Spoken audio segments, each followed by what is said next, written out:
एमपीएससीची पूर्वपरीक्षा पुढे ढकलली। 28 सप्टेंबरला होणारी परीक्षा 9 नोव्हेंबरला होणार। या संदर्भातील पत्रक आयोगाच्या संकेतस्थळावर प्रसिद्ध।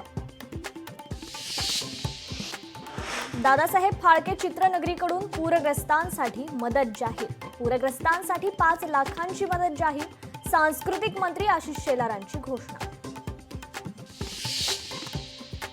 सोलापूर जिल्ह्यात पुढील 2 दिवस अतिवृष्टीचा इशारा। नागरिकांनी पुढील 2 दिवस घरातून बाहेर न पडण्याचं जिल्हाधिकाऱ्यांचं आवाहन। शेतकऱ्यांसाठी 1 दिवसीय विशेष अधिवेशन बोलवा। माजी आमदार धीरज देशमुख यांची सरकारकडे मागणी।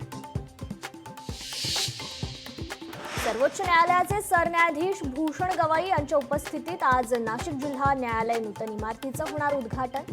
कार्यक्रमाला मुख्यमंत्री आणि दोन्ही उपमुख्यमंत्री राहणार उपस्थित।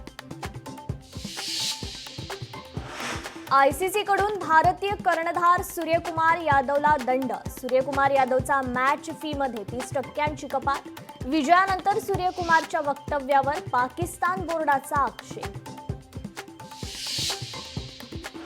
भारतीय संघाला डिवचणाऱ्या हारिस रऊफवर आयसीसीची कारवाई। हारिस रऊफच्या मॅच फी मधून 30% दंड म्हणून कापणार।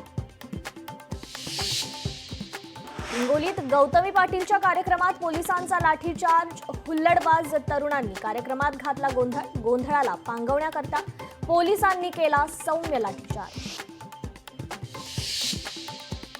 नवी मुंबईत कोपरखैरणे परिसरात लागले बॅनर। आय लव्ह मोहम्मदचे बॅनर। उत्तर प्रदेशमध्ये अशा बॅनरवरून तणाव। नवी मुंबईतही अशाच प्रकारचे बॅनर लागल्यानं चर्चांना उधाण।